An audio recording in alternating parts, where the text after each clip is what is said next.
Y el pueblo de Dios dice, Amén. y el pueblo de Dios dice, Amén. bueno, yo los invito a que abran sus ojos. Vamos a comenzar con este compartir. Yo los invito a que en esta noche estemos dispuestos de corazón, de alma, como decía la alabanza, de todo nuestro ser, para contemplar la gloria de Dios. Amén. Amén. Pero quiero que me digan cómo está el pueblo de Dios. Bendecido, bendiciendo y en victoria. Ya se las voy creyendo. A ver, vamos a hacer un pequeño ejercicio. Los que tenemos esposa, los que tienen esposo, cuando se enoja con su viejo, con su esposa, ¿cómo le grita? ¿Fuerte o despacito? Ya está la hermana Nancy diciendo ya cómo le grita. ¿Qué tal si le grito y va a arrendar y va a pensar que estoy enojada? No, va a Bueno, arrendar. o a su hijo, tal vez si le tenemos miedo a la esposa, pues no le vamos a gritar, ¿verdad? Pero a ver, a los hijos, como vamos a poner un ejemplo, se llama Juan, vamos a agarrar de ejemplo. ¿Cómo le dice de cariño? Juanito, Juanito. Y si se enoja, ¿cómo le grita? Juan Pablo, te estoy Juan Pablo, ¿entiende? Te estoy Bueno, hablando, Juan Pablo. así como le grita a su hijo, yo quiero que le griten cuando les pregunte cómo está el pueblo de Dios. ¿Van a contestar así como le grita a su viejo o así como le gritan al hijo? Amén. A ver, ¿cómo está el pueblo de Dios? Bendecido, bendiciendo y en victoria. Se ve que no son muy bravos ni muy bravas, entonces pues gloria a Dios. Son un pan Hoy de vamos Dios. a compartir esta bendita palabra de Dios. Ya entrando en cosas serias, yo los invito a que se pongan de pie por un momento. Vamos a ponernos de pie todos. Yo los invito a que por un momento vamos a cerrar nuestros ojos. Un pequeño momento, todos hay que cerrar nuestros ojos. Solamente les voy a pedir que mantengan sus ojos cerrados. Hoy yo voy a pedir a una persona, a un hermano, a una hermana, a un voluntario, le voy a pedir que levante su mano. Vamos a hacer, ya hay una persona que levantó su mano. Por favor, no abran sus ojos.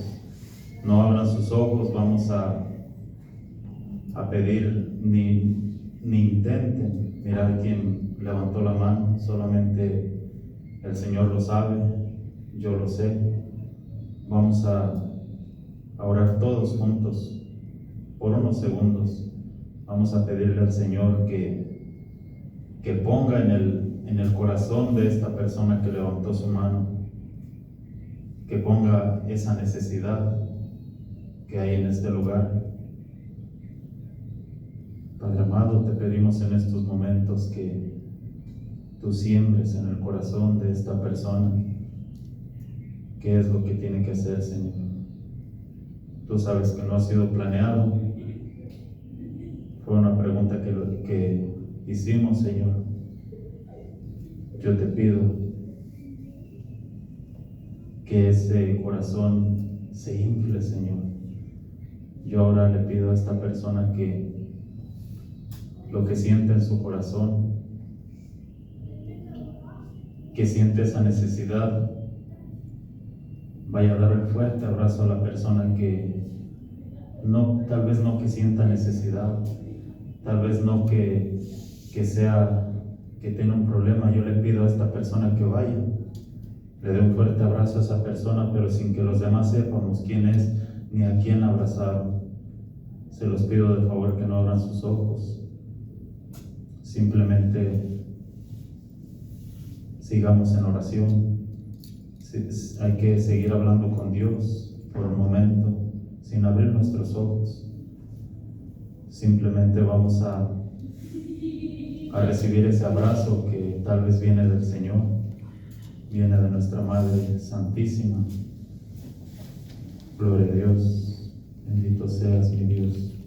Todos juntos hay que orar y darle gracias a Dios. Gracias, Señor, te damos, porque ese abrazo viene de ti. Gracias, Madre mía, porque tal vez ese abrazo viene de ti. Gracias te damos. Gracias, Padre mío. Hay que decirle al Señor que en esta noche nos habla nuestro corazón. Yo los invito a que abran sus ojos.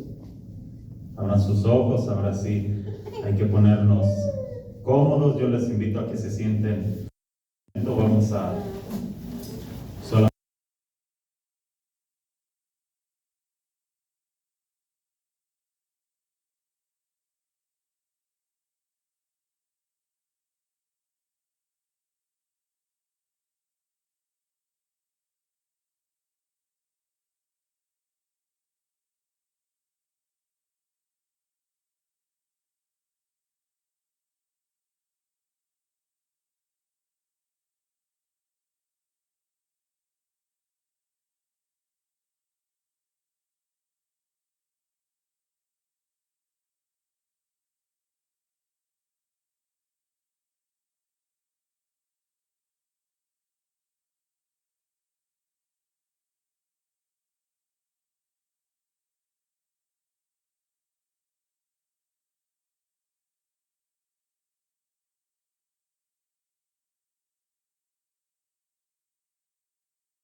También te quiero dar las gracias por mis hijos, por mis nietos, por mi esposo, por todas las familias del mundo entero, Padre Santísimo, especialmente los más necesitados de tu divina misericordia.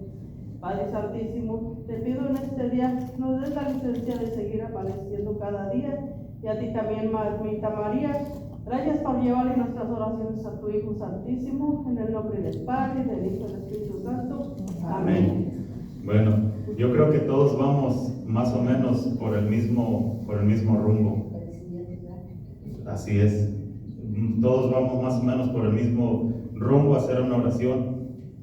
Recuerden que la Santísima Trinidad, ¿quién es? El Padre, el Hijo y el Espíritu Santo. Alguien que son tres personas distintas, pero es un solo Dios.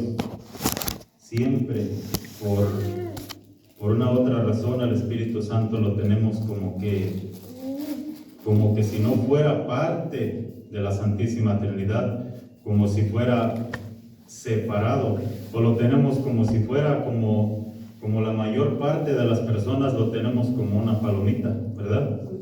Como otra cosa menos de la Santísima Trinidad. ¿Qué es el Espíritu Santo? Es el amor del Padre y el amor del Hijo. De los dos nace el Espíritu Santo. Nos dice en el Génesis, cuando todo era oscuridad, cuando todo era tinieblas, no había nada creado, solamente el Espíritu de Dios revoloteaba. Era el Espíritu Santo porque existía antes que todo. Cuando fue la creación, ¿qué nos dice la palabra de Dios? Cuando comenzó a hacer todo cada día, comenzó a hacer las plantas, comenzó a hacer cada una de las cosas. ¿Qué pasa cuando llega la creación del hombre? ¿Qué dice? Hagamos al hombre. En todo está diciendo, y Dios creó las plantas, y Dios creó las aguas, Dios separó las aguas, Dios hizo esto, pero que llega el hombre y dice, hagamos, por lo cual está Jesús, está el Padre, el Hijo y el Espíritu Santo, porque Jesús es el principio y es el fin, siempre ha estado desde un principio. ¿Cuántos lo creen? Amén. Hoy vamos a tocar un tema del Espíritu Santo, como hoy vamos a sacar al Espíritu Santo del cuento, vamos a sacar al Espíritu Santo que es una palomita.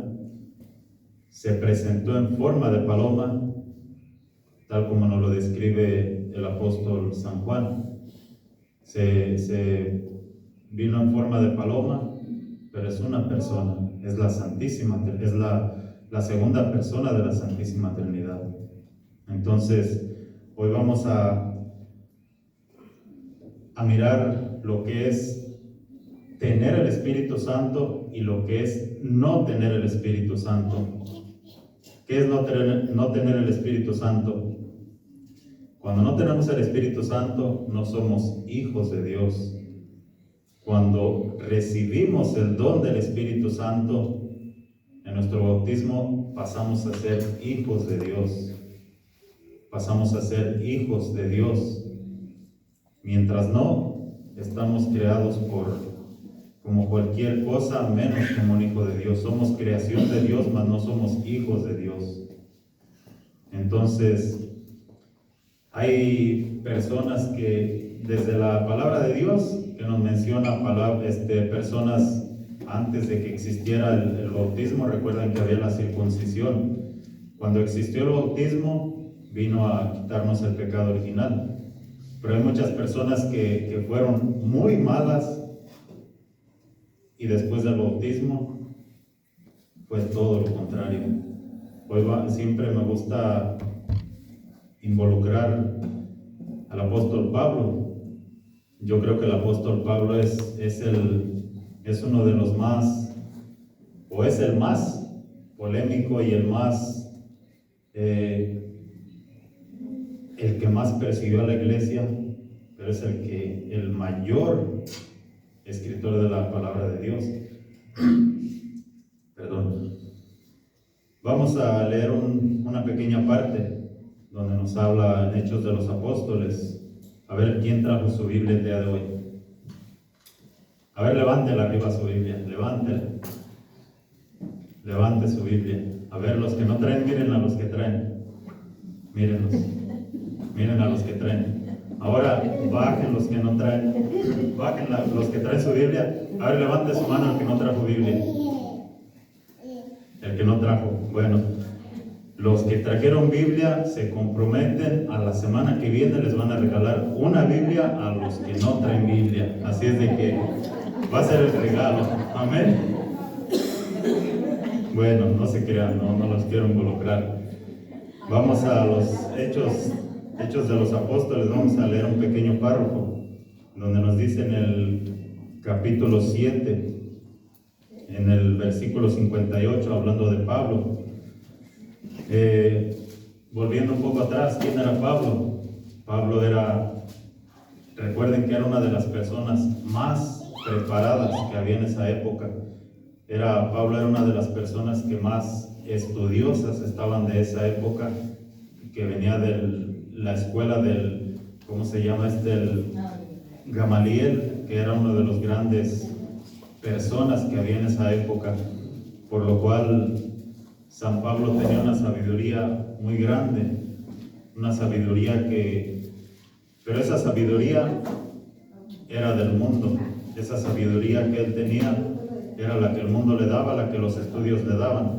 Entonces nos dice en Hechos de los Apóstoles, vamos a ir directamente al versículo 58, donde nos dice: los testigos habían dejado sus ropas a los pies de un joven llamado Saulo. Palabra de Dios.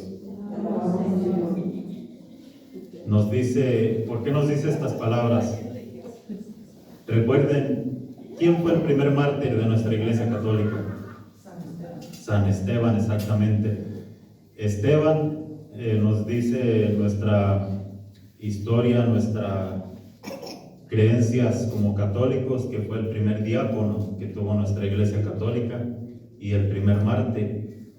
Él, por sus creencias de ser cristiano, lo buscaban por la cacería que estaba haciendo San Pablo.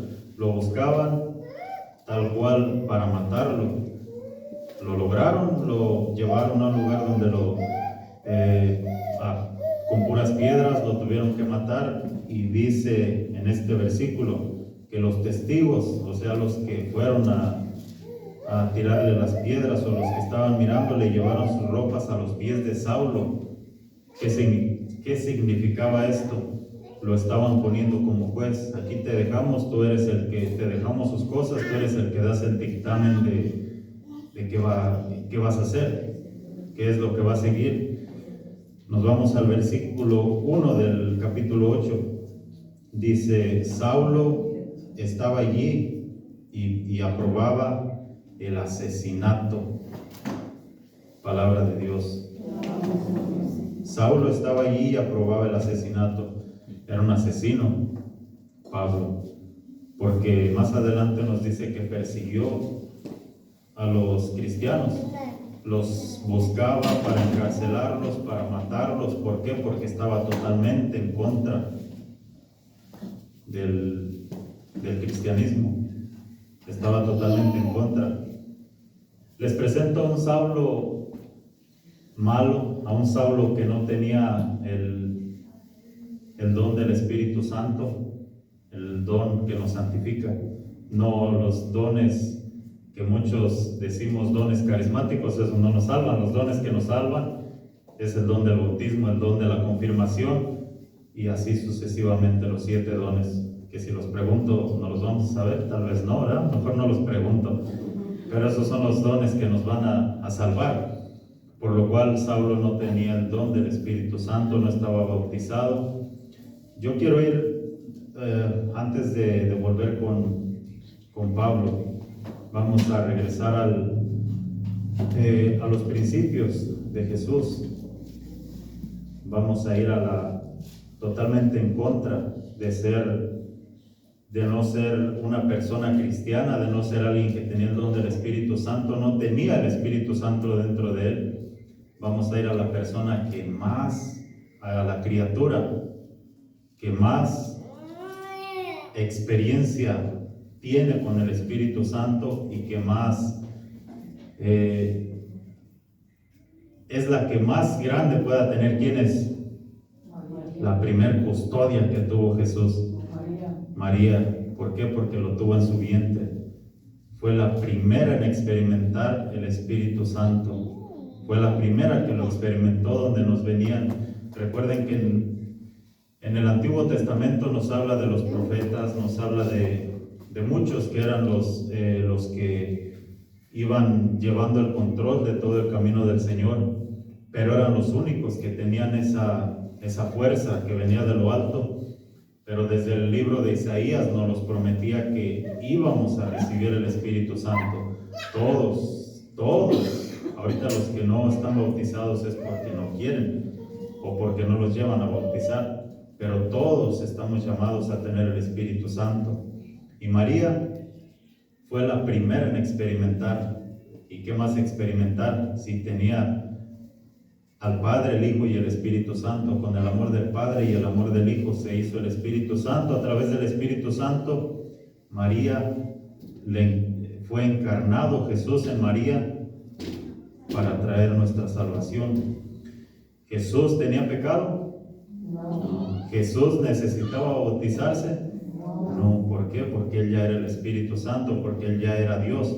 Mas sin embargo nos viene Él a dar el ejemplo de cómo teníamos que hacer. ¿Cómo? Bautizándonos. Todos, para poder comenzar en el camino del cristianismo, de ser cristianos, tenemos que pasar por el bautismo, tal como nos lo enseña nuestra Iglesia Católica. Cuando Jesús fue a donde estaba Juan, que estaba bautizando, Jesús no tenía necesidad. Juan ni quería bautizarlo, porque no, ¿cómo? Si no soy digno ni siquiera de desatarle los zapatos. Cuando él lo anunciaba, este es el Cordero de Dios. Pero Jesús fue y fue bautizado, donde decía que él lo miró, que descendía en forma de paloma. Jesús tenía un ministerio. Antes de su bautismo no tenía ningún ministerio.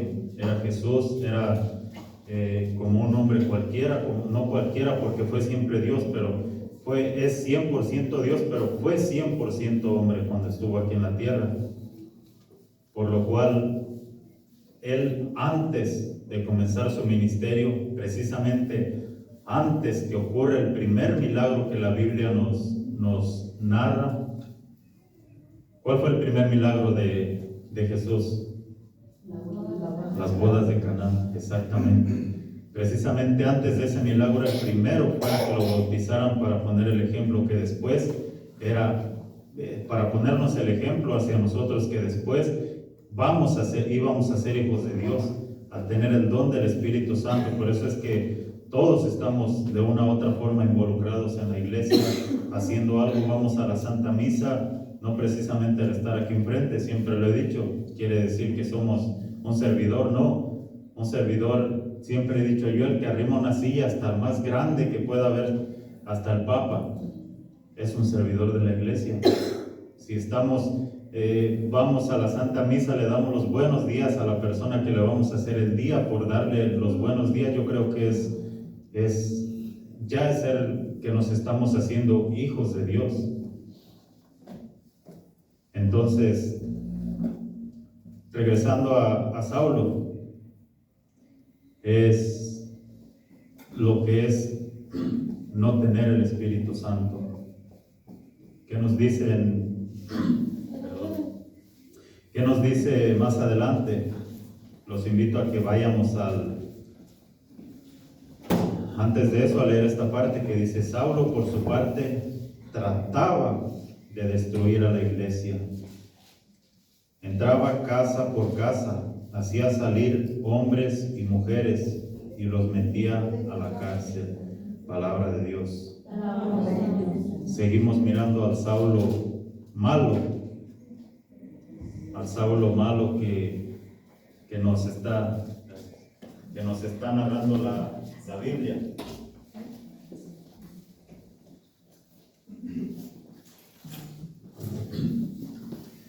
Yo los invito a que ahora sí vayamos a descubrir a Saulo.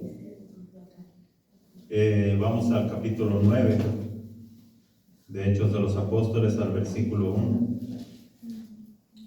Hechos 9, versículo 1, donde nos dice: Saulo no desistía de su rabia, proyectando violencia y muerte contra los discípulos del Señor. Se presentó al sumo sacerdote y le pidió poderes escritos para las sinagogas de Damasco, pues quería detener a cuantos seguidores del camino encontrar, hombres y mujeres, y llevarlos presos a Jerusalén. Mientras iba de camino, quiero detenerme primero por un momento. Hasta ahí terminamos con Saulo. Jesús siempre nos pone, si no entendemos, estamos de corazón duro, estamos de una u otra forma aferrándonos a algo que no es correcto. Siempre Jesús viene y nos da una sacudida, algo para que entiendamos. Hay que entender las señales de Dios muchas veces que no lo entendemos. Llega y nos sacó de una vez, no lo entendemos, otra y tampoco, va a decir, pues ¿hasta cuándo? Tal vez a Saulo le ponía muchas cosas para que entendiera y no entendía, hasta que dijo, bueno, no entendió, pues vamos, no entendió por las buenas, vamos por las mías. ¿Por qué? Porque era un elegido de Dios. Dice en el versículo 3, mientras iban de camino, ya cerca de Damasco, le envolvió de repente una luz que venía del cielo. Cayó al suelo y oyó una voz que le decía: Saulo, Saulo, ¿por qué me persigues? Preguntó él: ¿quién eres tú, Señor? Y él respondió: